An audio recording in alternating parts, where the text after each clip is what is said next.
YCP Paytm batch అంతా hero Sai Dharam Tej గారి పైన పడ్డారు. ఇప్పుడు ఏంటంటే ఆయన పైన బూతులు దాడి. ఆయన జగన్మోహన్ రెడ్డి గారిని ఏమల్లా సింపుల్గా ఒకే ఒక్క ట్వీట్ వేసాడు. అది కూడా ఆయన అంతటా ఆయన వేయలేదు. డాక్టర్ ప్రదీప్ రెడ్డి చింత మహా దోలగాడు, ప్రతి దాంట్లోని కూడా ఎలిటి గెలికేసుకుంటాడు. నేనున్నాను, ఇది నాకు అవసరం అని చెప్పేసాను. ఏదో వెకిలిగా పిచ్చి పిచ్చిగా లాజిక్ లేని మాటలు 4 మాటలు మాట్లాడేస్తాడు. ఆ వీడియో కూడా ఏం అర్థం కాదు. అయితే నిన్న సాయి ధరమ్ తేజ్ గారిని ఉద్దేశించి ఒక ట్వీట్ వేసాడు. ఒకసారి చదివి వినిపిస్తాను చూడండి. మెడలో రుద్దే సేఫ్ హ్యాండ్స్ ఎక్కడ సాయి ధరమ్ తేజ్, అన్నా క్యాంటీన్లలో ప్లేట్లు కడగొచ్చు కదా సేఫ్ హ్యాండ్స్తో. అది మా దోలగాడు వేసిన ట్వీట్. దానికి సాయి ధరమ్ తేజ్ గారు కూడా రిప్లై ఇచ్చారు. Okay no wonder the egg puff bill. అంటే ఎగ్ పఫ్ బిల్లు అయినాయి కదా 3,62,00,000. ఆయన అది ఆ అమౌంట్ కూడా ఏమి మెన్షన్ చేయలే అక్కడ. సింపుల్గా బాగా తినండి ఎగ్ పఫ్లు అని చెప్పేసి అని మెన్షన్ చేశాడు అంతే సింపుల్గా. దానికి గెల కొట్టేసుకుంటున్నారు ఇక్కడ. అదిగో మా జగన్మోహన్ రెడ్డిని అంత మాట అంటావు నువ్వు. అక్కడెక్కడ కూడా ఆయన వేసిన ట్వీట్లో జగన్మోహన్ రెడ్డి ఆయన ఎక్కడ మెన్షన్ చేయలే. మీ దోలగాడికి గెలికాడు, ఫస్ట్ ఆడికి గెలికాడు, పేరు మారిపోయిందంతే. ఎగ్ పఫ్ అనగానే జగన్మోహన్ రెడ్డి గుర్తుకొచ్చేస్తున్నాడు. బాగా కాలింది కదా, ఎవరు గెలుకోమన్నాడు మరి? మీరు చేసేదో ఒక తప్పుడు ప్రచారం కదా, అవునా? అంటే మీకైనా ఎటకారాలు వచ్చు, పంచులేడు మీకే వచ్చా, అటుపక్క వ్యక్తులకు రాదా? వాళ్ళు మీకంటే ఒక ఆకు ఎక్కువ చేతున్నారు, వాళ్ళకి తెలీదా? సినిమా వాళ్ళతో పెట్టుకుంటే పంచులు ఎలా పడతాయి నీకు తెలీదా? అంటే ఏమనుకున్నాడంటే మనం ఎవరన్నా కానీ ర్యాగింగ్ చేసేయచ్చులే, మనం ఎటకారం చేసేయచ్చు అని చెప్పేసి ఒక ట్వీట్ వేసాడు. గజిం పెట్టాడు రాడ్డు. దోల తిరిందా బాగా? ఇప్పుడు గిలగిలగిల కొట్టేసుకుంటున్నారు పొద్దున్న నుంచి. అదిగో సినిమాలు తీసుకుని కూడా సినిమాలు తీసుకోకుండా నువ్వు మా జగన్మోహన్ రెడ్డిని అంటావా అని అంత మొగోడు అని చెప్పేసి నాదో రకమైన ఏడుపు. ఎవరు కలకమన్నారయ్యా? మీ పేటీఎం బ్యాచ్ అంతా కలిసి ముందు తిట్టాల్సింది ఎవడన్నా ఉన్నాడంటే ఆ ప్రదీప్ చింతగానే తిట్టండి. ఆడికి ఈ మధ్య నోటుదోలు బాగా ఎక్కువైపోయింది.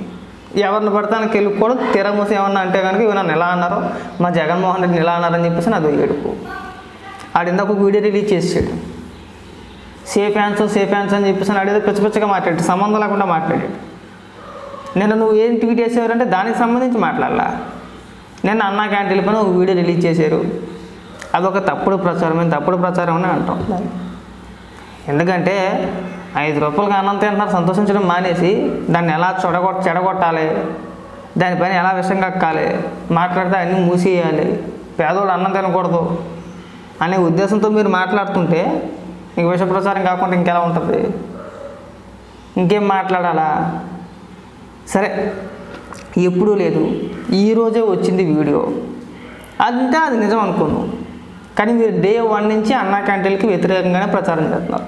డే 1 నుంచి ఎప్పుడైతే ప్రారంభించారో ఆ రోజు నుంచి ఈ రోజు వరకు ప్రతిరోజు ఏదో ఒక రకంగా అన్నా క్యాంటీన్ల పైన విష ప్రచారం చేస్తూనే ఉన్నారు.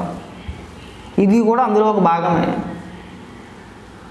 ఏదైతే సింక్లో వాటర్ నిండిపోయిందని అందులో కడుగుతారని చెప్పేసి ఒక వీడియో రిలీజ్ చేశారో అది కూడా ఫేకే. నేను నిజమని చెప్పేసాను అనుకో. ఎందుకంటే వీళ్ళకి అసలు అన్నా క్యాంటీన్ పెట్టడం అనేది ఇష్టం లేదు. పేదోడు 5 రూపాయలకి భోజనం చేస్తున్నాడు అనేది వాళ్ళకి అసలు ఇష్టం లేదు. ఏదో రకంగా మూసేయాలి, మళ్ళీ జగన్మోహన్ రెడ్డికి అధికారం కట్టబెట్టేయాలి. ఈసారి ప్రతి దాని మీద బొమ్మ వేసుకోవాలి. పైగా ఒక ట్వీట్ వేసాడు ఎవడో, ఈ డాక్టర్ ప్రదీప్ రెడ్డి చింత అనేటాడు. అదేమంటే ప్రభుత్వాలు నడిచేవి ట్యాక్స్ పేయర్స్ వల్ల, అన్నా క్యాంటీన్లు రన్ చేసేది ప్రభుత్వ సొమ్ముతోనే కదా, మరి ఎంతెంత ఖర్చు పెడుతున్నారో మాకు లెక్క చెప్పాలని అడిగాడు. బాగుంది, గుడ్ పాయింట్, నేను దానికి ఒప్పుకుంటా.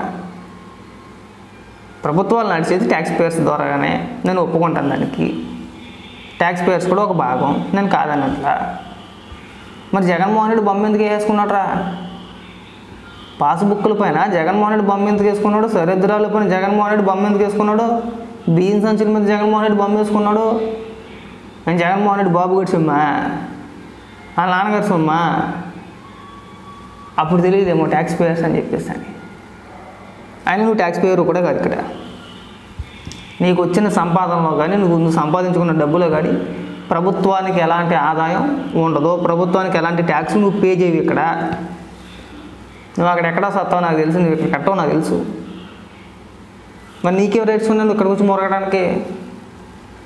సో ఈ ట్యాక్స్ పేయర్స్ రైట్స్ ఇవన్నీ మాట్లాడమాకండి. ఇవన్నీ మాట్లాడితే మేము బోల్డ్ మాటలు మాట్లాడతాం. అవన్నీ జగన్మోహన్ రెడ్డి అధికారంలో ఉన్నప్పుడు కూడా వర్తిస్తాయి. అప్పుడు కూడా అంతే, జగన్మోహన్ రెడ్డి రాళ్ళు రప్పలు కొట్టి సంపాదించో, లేదంటే భారతిరెడ్డి గారి సాక్షిలో వచ్చిన ఆదాయం తీసుకొచ్చి జనానికి పంచలా. అది బాగా గుర్తుపెట్టుకోవాలి. ఏదైనా ప్రజల సొమ్మే. జగన్మోహన్ రెడ్డి చేసినా, చంద్రబాబు నాయుడు గారు చేసినా, ఏది చేసినా ప్రజల సొమ్మే. కానీ దాన్ని ఉపయోగించే విధానం తెలిసి ఉండాలి. ప్రజల సొమ్ము తిరిగి ప్రజలుగా ఖర్చు పెట్టాలి. ఎగ్ పఫ్లు తినేయకూడదు. కోట్ల రూపాయలు పెట్టి ఎగ్ పఫ్లు తినేయకూడదు. పంది తిన్నట్టు తినేసేడు ఏకంగా. ఏంటి 3,60,00,000 రూపాయల ఎగ్ పఫ్లకి? మనిషా పందా? ఎవడంతే మనిషి అన్నవాడు తింటాడా? రోజుకి 1000 ఎగ్ పఫ్లు ఎవరైనా తింటాడా? మనిషి అన్నట్టు మనిషి అని మిత్రుడు ఎవడానికి 1000 తింటాడా? 2 లేదు 3, అదే ఎక్కువ. 2-3 ఎక్కువ. పోనీ మహా తింటే 4 తింటాడు పోనీ అనుకో. పోనీ ఆకలితో ఉన్నాడు అంటే 1000. మనిషి అది జంతువా? అన్ని ఎగ్ పఫ్లు తినేస్తాడా? చూస్తానికి ఎంత ఉంటాడు? కోత ఉంటాడు. 4 అడుగులు ఉంటాడు చూస్తానికి. అది కడుపా చెరువా? నాకు తెలిసి నా తినడం మానేసి లేకుండా కోసేన లోపలెట్టేసుకుంటాడు. నాకు అర్థం కావట్లా. నాకు అదే అనిపిస్తూ ఉంటుంది ఒక్కొక్కసారి. మొన్నటి నుంచి ఆలోచించి నాకు అర్థం కావట్లా. వీడంత ఉంటాడు చూస్తానికి. ఈ ఎగ్ పఫ్లు ఎలా తినేసాడంట రోజుకి? దాని బిల్లు వచ్చేసి ఏకంగా 5 ఏళ్లలో 3 కోట్ల రూపాయలు పైన. 3 కోట్ల రూపాయలు 60 లక్షల. ఏంటి ఖాళీ ఎగ్ పఫ్లకి? సిగ్గు అనిపించట్లేదా? తాడేపల్లి కొంపలు టీవీ కూడా ప్రజల సొమ్మే, మా డబ్బే. అది నువ్వు చెప్పావు కదా, ట్యాక్స్ పేయర్స్ ప్రజల సొమ్మే. ఆ కొంపకు చుట్టూ కట్టుకున్న ఐరన్ గ్రిల్ ఏదైతే ఉందో అది కూడా ప్రజలదే, ఆ సొమ్ము కూడా. మరి ఆవిడకరా మీరు ఇక్కడికి వచ్చి పాఠాలు చెప్పేది? ఇప్పుడు ఈ 3 నెలల్లో ఉన్నట్టు అన్యాయం అంట, అక్రమం అంట, దాడులు అంట.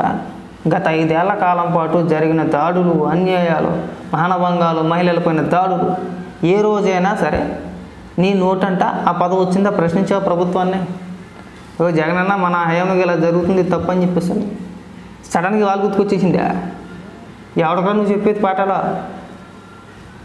ప్రతి దాంట్లో నేను ఉన్నాను చెప్పి తయారైపోయి మాకు చాలు. నీలాంటి బోల్ని బొచ్చుడు మందిని చూసుకున్నాం ఆల్రెడీ చాలామంది అయిపోయారు. నీకన్నా ఎక్కువ పేలిపోయిన వాళ్ళు అన్నీ మూసుకొని కూర్చున్నారు చాలామంది. నువ్వు ఒకడవని కదా, నీకన్నా ఎక్కువ పేలిపోయిన వాళ్ళు ఉన్నారు. విర్రవీగిపోయారు. నువ్వు ఒకడివే పంచప్రభా